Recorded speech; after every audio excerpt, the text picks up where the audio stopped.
Israel Hamas के बीच cease fire deal रविवार यानी 19 जनवरी से लागू हो गई है, मगर इजराइल ने डील के लागू होने के चंद घंटों पहले भी अपनी मनमानी दिखाई। इजरायली बलों ने गाजा पर कहर बरपाना बंद नहीं किया। आईडीएफ ने गाजा में जबरदस्त हवाई हमले कर दिए। इजराइल के हमले से गाजा में 10 से ज्यादा लोगों की मौत हो गई। दक्षिणी गाजा के शहर खान यूनिस के नासिर अस्पताल ने हमले की पुष्टि की है। इजराइल ने कहा कि हमास ने रिहा किए जाने वाले बंधकों के नाम न बताकर संघर्ष विराम की शुरुआत में देरी की। तो वहीं हमले से भड़के हमास ने इजराइल पर आरोप लगाया कि यह हमला युद्ध विराम के प्रभावी होने के समय के लगभग 2 घंटे बाद हुआ। इजरायली हमले का एक वीडियो न्यूज एजेंसी रॉयटर्स ने भी शेयर किया है, जिसमें बड़े धमाके को दिखाया गया है। इससे आसमान पर काले धुएं का गुबार देखने को मिला। वहीं इजराइल को सीज फायर डील साइन कराने के लिए मजबूर करने वाले हमास ने गाजा में बड़ी रैली भी निकाली। हमास लड़ाकों ने गाजा की बस्तियों में रहने वाले फिलिस्तीनी लोगों के इलाकों से अपना काफिला गुजारा।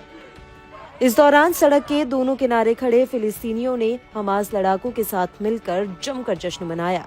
लड़ाकों ने गाजा के डेर अल बलाह की सड़कों पर फिलिस्तीनियों की भीड़ के बीच से गुजरते हुए इजराइल के खिलाफ नारे भी लगाए।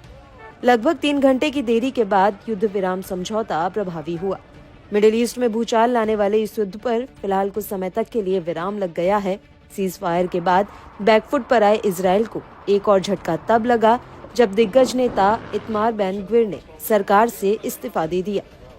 नेतन्याहू सरकार में राष्ट्रीय सुरक्षा मंत्री रहे बेन ग्विर ने कहा है कि उसके कैबिनेट मंत्रियों ने गाजा युद्ध विराम समझौते के विरोध में रविवार को सरकार से इस्तीफा दे दिया है।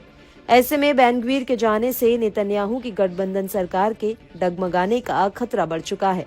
मालूम हो कि नेतन्याहू ने बेन ग्विर को समझाने की काफी कोशिश की थी। साथ ही देश के अंदर और बाहर दोनों ही तरफ से मिल रहे दबाव के चलते नेतन्याहू को सीज फायर डील के लिए हमास के साथ समझौता करने के लिए मजबूर होना पड़ा।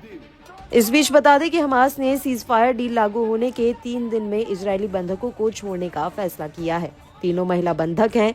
एक 28 साल की एमिली दमारी, 31 साल की डोरोन स्ट्रीनब्रेचर और 24 वर्षीय रोमी गोनेन वापस लौट सकेंगी।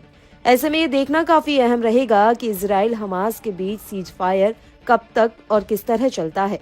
दोनों पक्ष सीज फायर डील पर सही मायने में अमल लाते हैं या फिर इसमें किसी तरह की हेर फेर कर आम लोगों पर जुल्म ढाते हैं।